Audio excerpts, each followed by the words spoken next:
Apple just wrapped up their annual Worldwide Developers Conference 2025, where they went over the next generation of iOS, macOS, iPadOS, watchOS, tvOS, and visionOS. They've got a lot of operating systems. We've got a lot to cover. Let's get right into it. So let's start with the same way that Apple started their event, by going over the major redesign. Like it was predicted, all of the operating systems are getting a major overhaul to this new modern aesthetic and glassy appearance. Apple's latest design language is something they're calling liquid glass. It features translucent layers, bouncy and fun animations, and more pronounced lighting effects. And this extends to all apps, widgets, and really the entirety of every single operating system.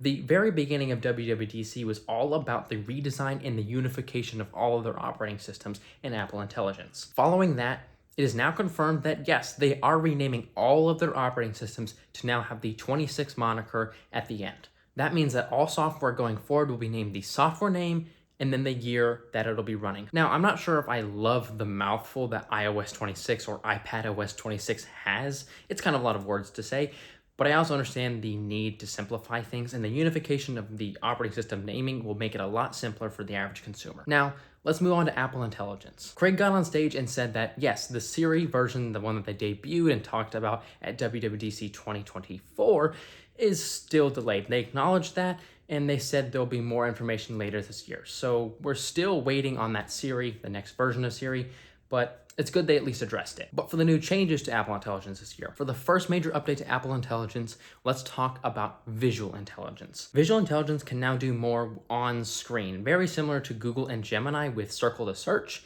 Same thing here, you can now do things and take more on-screen actions with visual intelligence. A nice little update, but honestly, I don't know how practical this is gonna be. I like the implementation of Circle to Search better on Android, but I guess Apple does not want to copy exactly. Next up is live translation. This was already rumored, but now you can automatically translate text in iMessage and display live translated captions in FaceTime. It can now get spoken translations for things in the phone app. And last but not least, except in this case, maybe least, new Genmoji features. I'm so excited. Can you tell? No, but for real, there are new Genmoji features that you can now mix Genmojis and kind of do a weird and little integration with ChatGPT where it can refine things. Cool, I guess, but it doesn't feel like an Apple feature. I'm not as excited about that, but then again, I really have not had a great time with Apple Intelligence in the past. But maybe all these features will change my mind about Apple Intelligence. And now, let's move into the most anticipated software, iOS 26. Let's start with Photos.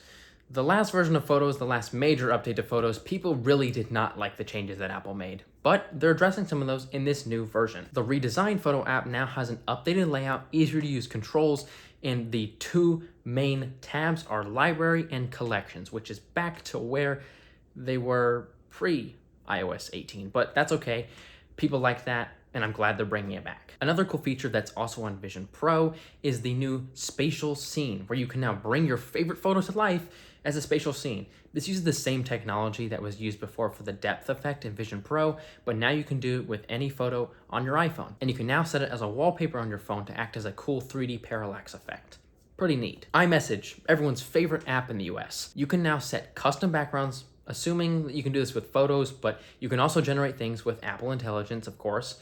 You can now do polls in iMessage, and you can send Apple Cash in group chats, which is pretty cool. There's also typing indicators in group chats, very nice quality of life features. And of course, as I said earlier with Apple Intelligence features, there's now live translation directly in iMessage.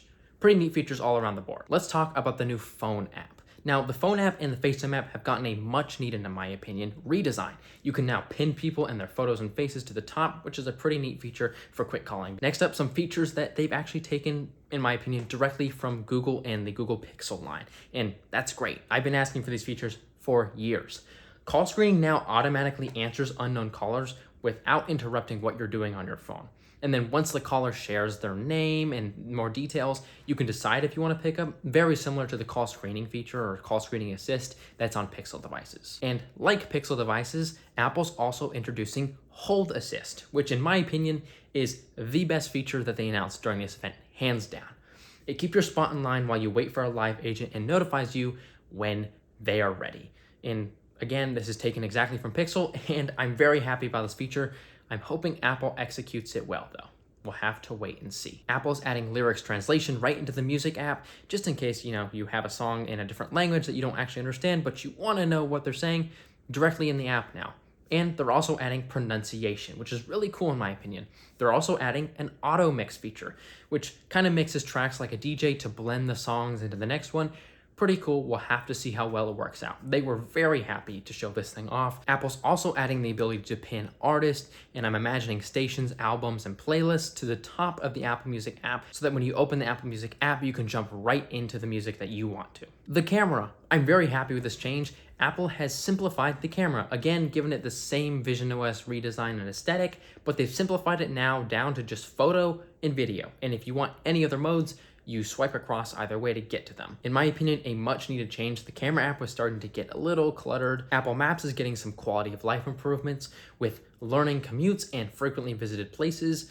Pretty cool. Again, the redemption arc of Apple Maps is pretty crazy. If you look at it or remember the launch of Apple Maps, you'll know exactly what I'm talking about. We've come a long way from the initial launch. Now, about that rumor for the new gaming hub.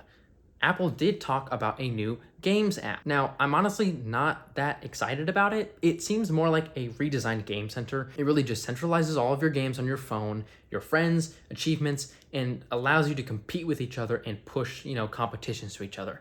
But other than that, there was no other news about like, hey, we've acquired a new gaming studio, we're going to be developing some games in-house, or we're taking full advantage of Apple Silicon, we're introducing more games to the Mac.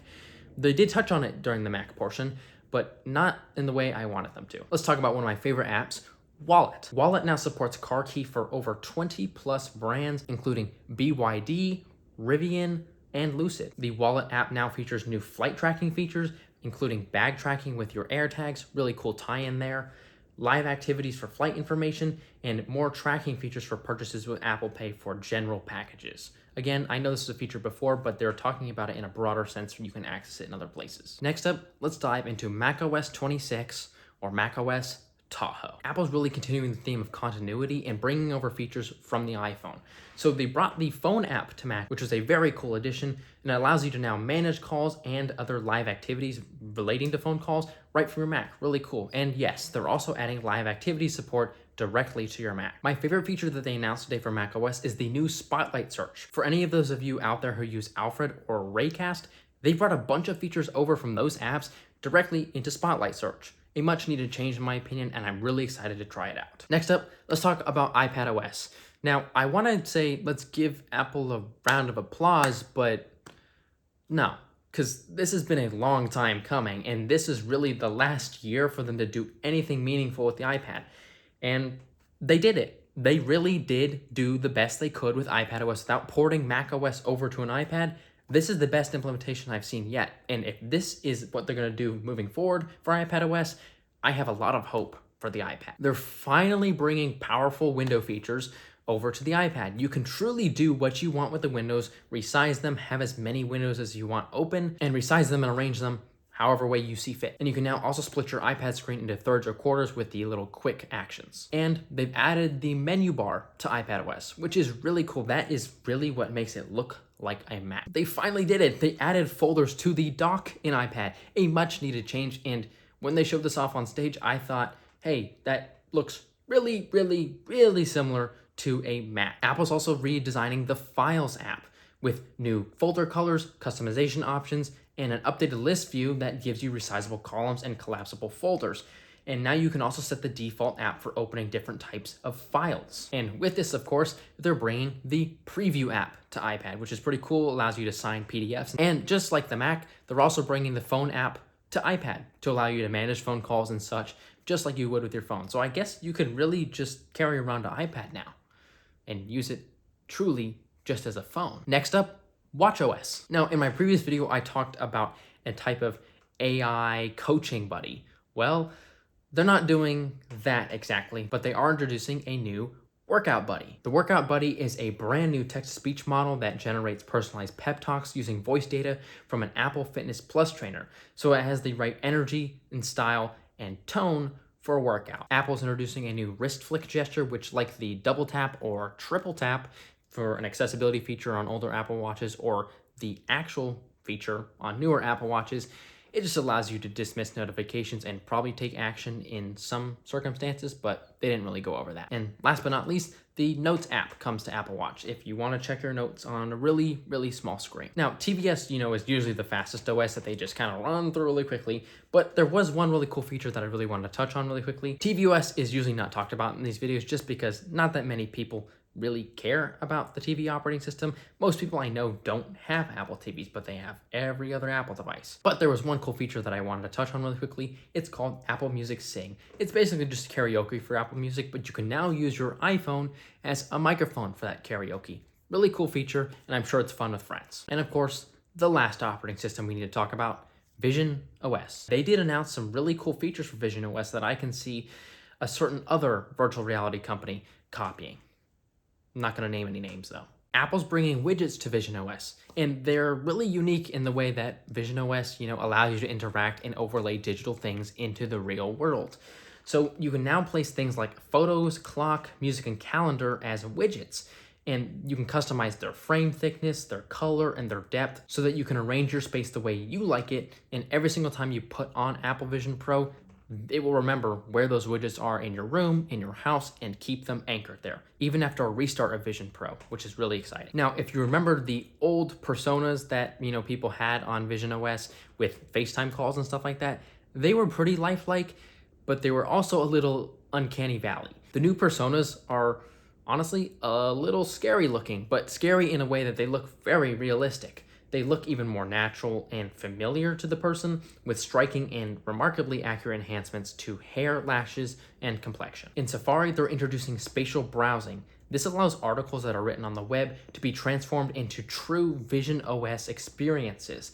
Developers can now embed 3D objects directly into their pages, and you can now pick those out of the page and place them right into your space. If you're looking at a piece of furniture and you want to see what that looks like, you grab it and drop it into your room. And finally, the last major feature for Vision OS that I believe is the most highly requested feature, honestly, is the ability to keep your Vision Pro headset on and unlock your iPhone. And that's it. That is your recap of WWDC 2025. Now, of course, we didn't go over every single feature. I encourage you to go to Apple's website and look over the features. Maybe there's a feature in there that really catches your eye. Those are just the major features that I believe most people will care about. But of course, go check it out for yourselves. Let me know down in the comment section below. Are you surprised? Are you excited? Are you happy? Are you disappointed in the new changes and the new design? I'm not gonna lie, I think the new design's cool. I also think it's terrible for legibility, but we'll have to wait and see how it goes. Of course, the developer beta comes out today. I will be installing the public beta on my phone next month and expect a video review with the features that they have on there at the time. Anyways, thank you guys so much for watching. If you did enjoy, please leave a comment down below, like and subscribe, stick around. I've got more content coming up soon. Catch you guys in the next one. Bye-bye.